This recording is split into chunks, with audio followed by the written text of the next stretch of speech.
ইউনূস এবং তার সাঙ্গপাঙ্গরা যেই অপরাধটা করে ফেলছে, এটার আসলে কোনো মুক্তি নাই, এটার দায় মুক্তিও নাই, মুক্তিও নাই। এত বড় অপরাধের আসলে একমাত্র শাস্তি হলো মৃত্যুদণ্ড। ইউনূসের কোথাও না কোথাও মাথায় এই জিনিসটা কাজ করে। ইউনূস এবং জঙ্গিদের এদের সত্যিকারের আপনার সেফ এক্সিট কিন্তু একমাত্র আওয়ামী লীগ দিতে পারে। বিএনপির হাতে ইউনূসের সেফ এক্সিট নাই, কারো কাছে ইউনূসের সেফ এক্সিট নেই পালিয়ে যাওয়া ছাড়া। আর তার সত্যিকারের সেফ এক্সিট কিন্তু আওয়ামী লীগ দিতে পারে। সেটা এখন সেই পর্যায়ে সুবুদ্ধি কারো যাবে কিনা আমি জানি না, কিন্তু এই তিনটা জিনিস আমাদের মনে রাখতে হবে। প্রথম কথা হলো যে ইউনূস নির্বাচন ইউনূসের স্বার্থের অনুকূলে না। দ্বিতীয় কথা হলো যেই ফাঁদ, অর্থাৎ আওয়ামী লীগকে নির্বাচন নিয়ে যে দোষটা তারা দিত, সেই দোষ ইউনূস করতে যাচ্ছে, এবং এই দোষটা হবে অনেক বেশি আপনার জঘন্য ইউনূসের জন্য। আর তৃতীয় যেটা হলো ইউনূসের সেফ এক্সিট একমাত্র আওয়ামী লীগের হাতে। এই কারণে ইউনূসের আসলে যুক্তরাজ্যে এখন আর কোনো ধরনের আপনার ইউনূসকে তারা সেভাবে দেখছে যে তাদেরকে উত্ত্যক্ত করছে বারবার, এইভাবে দেখছে। ভারতও ইউনূসকে সেভাবে দেখছে। কিন্তু এই দুইটা দেশ ছাড়াও সারা বিশ্ব ইউনূসকে একজন জঙ্গিদের আপনার ত্রাণকর্তা হিসাবে, জঙ্গিদের নেতা হিসাবে দেখছে। অর্থাৎ বাংলাদেশের এই বিপদ থেকে বাংলাদেশকে বের করে আনার জন্য শেখ হাসিনা ছাড়া কিন্তু আর কেউ নেই। আপনি কয়েকটা পিকচার শুধু চিন্তা করেন।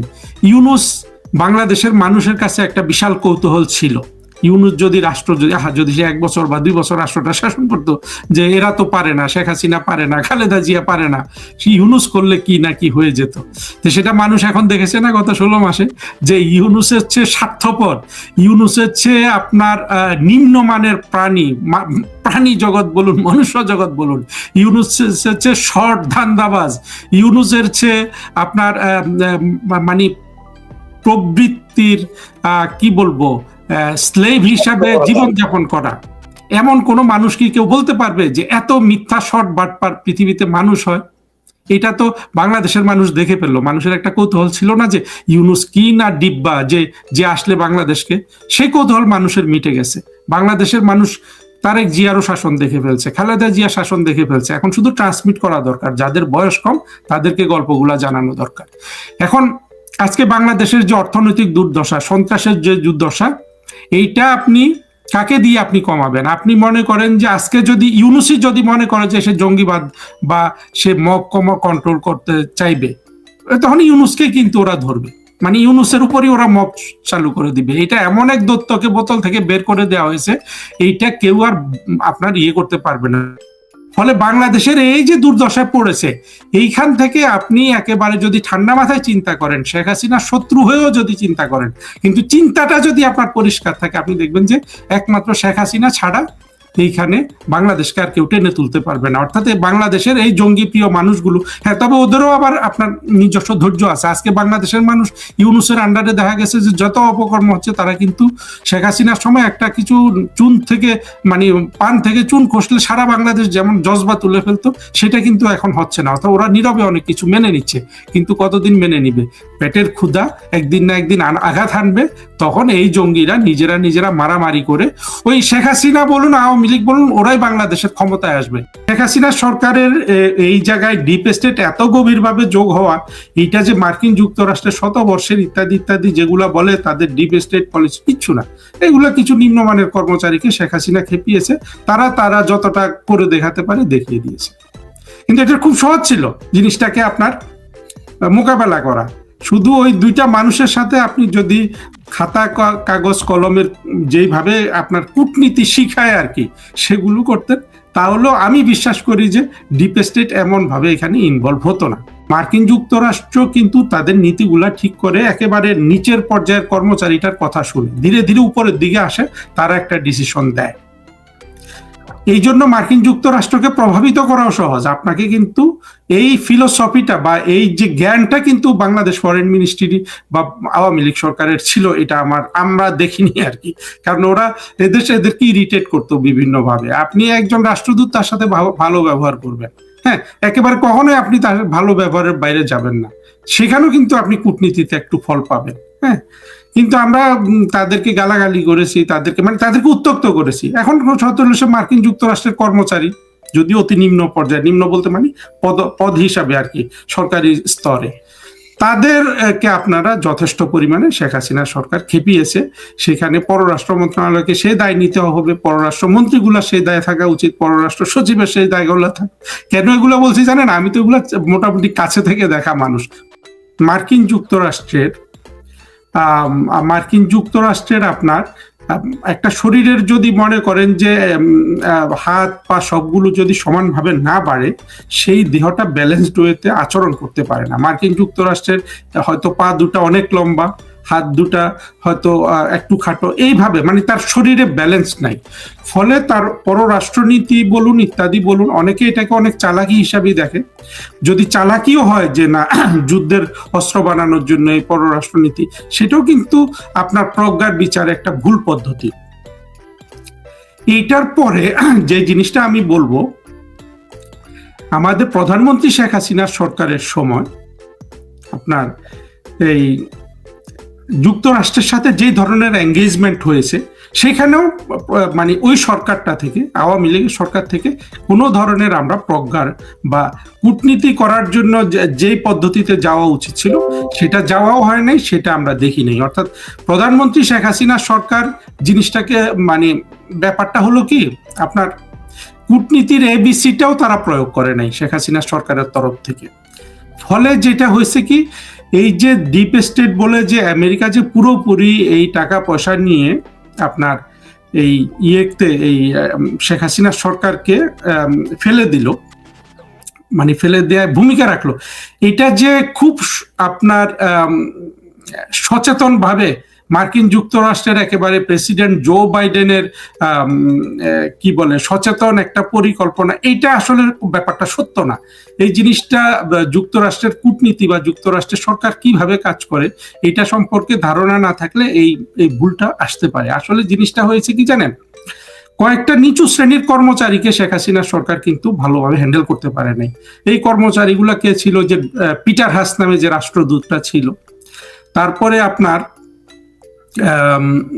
ডোনাল্ড লু নামে ওদের যে এই দক্ষিণ এশিয়া বিষয়ক অ্যাসিস্ট্যান্ট সেক্রেটারি অফিস, হ্যাঁ অ্যাসিস্ট্যান্ট সেক্রেটারি, এই দুইটা বিশেষ করে, আরো কিছু এদের সাথে আশেপাশে আছে। এই দুইটা লোককে আপনি যদি ভালোভাবে শেখ হাসিনা সরকার সেন্সিবলি হ্যান্ডেল করতো, হ্যাঁ সেন্সিবলি হ্যান্ডেল না করে এদেরকে উত্তক্ত করেছে। উত্তক্ত করলে হয় কি জানেন, আপনি অনেক সময় দেখবেন, আপনি মন্ত্রী কিন্তু রাজার জুতা যে পালিশ করে তার দিয়েও কিন্তু মার খেতে পারে।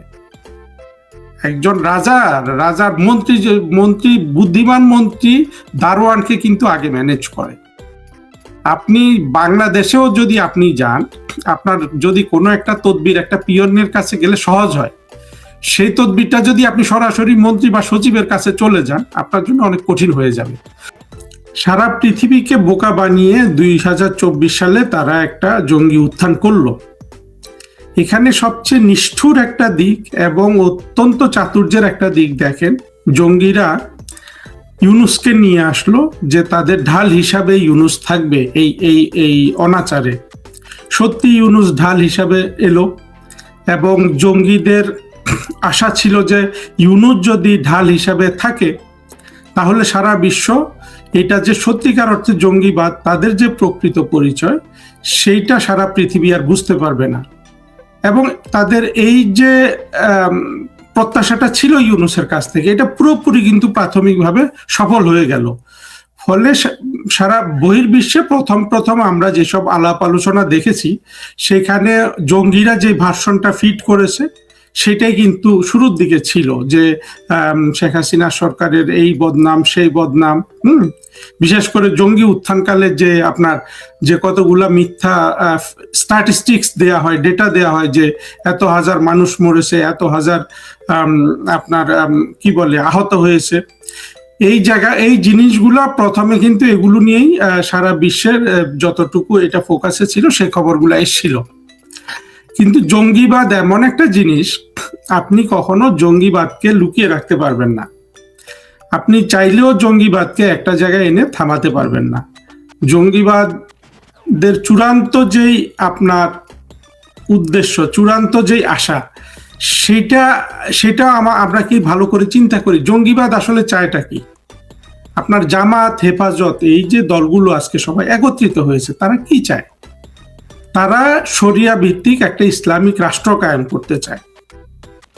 এবং বাংলাদেশের সাধারণ মানুষ যারা এই আইডিয়াটাকে পছন্দ করে, ভালোবাসে, কারণ তারাও তো জঙ্গি হয়ে গেছে ব্যাপক অংশে, তারা মনে করে যে এইখানে এসে একটা সুন্দর রাষ্ট্র ব্যবস্থা কায়েম হবে।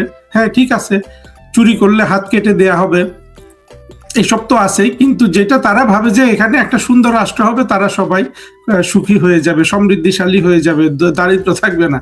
কিন্তু বিষয়টা হলো কি না জানেন, জঙ্গিবাদের কোনো আপনার আলটিমেট জায়গাটা নাই যে ওই জায়গায় এসে সে থেমে যাবে, সে ওখানে এসে থেমে যাবে না।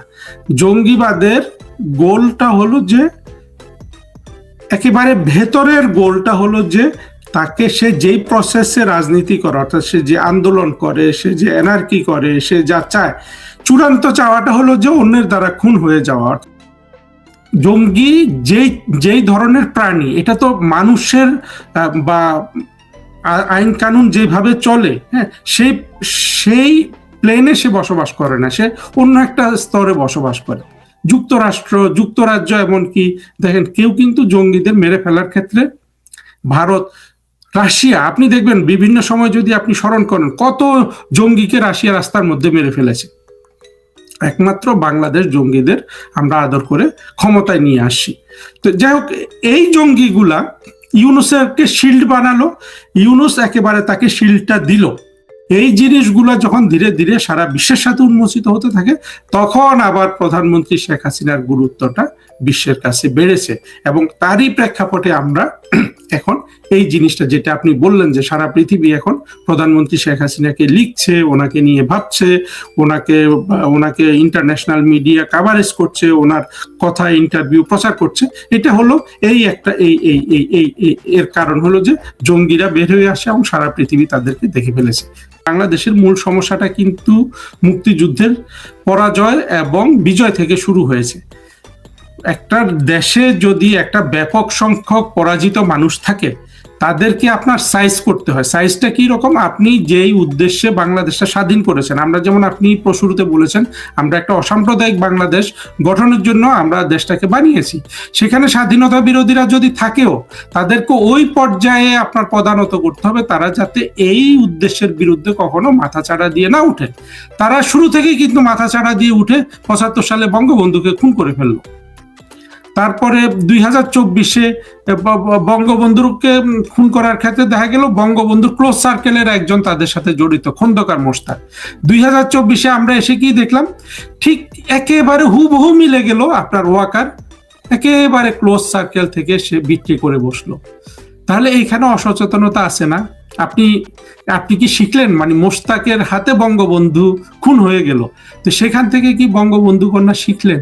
আপনি যদি ভুল থেকে না শেখেন, তাহলে একসময় দেখবেন যে বঙ্গবন্ধুর ভূমিকা বাংলাদেশ স্বাধীন করা, যদি সজীব ওয়াজেদ জয় এরকম আরেকটা ভুল করেন, তাহলে পুরো জিনিসটা বাংলাদেশের স্বাধীনতা যুদ্ধ, মুক্তিযুদ্ধ, বঙ্গবন্ধু সবকিছু না একটা আপনার একটা হাসির খোরাকে পরিণত হবে। এবং মৌলবাদীরা যেভাবে ইতিহাস লিখতে চায়, সেভাবে বঙ্গবন্ধুর নামে ইতিহাস লেখা হবে।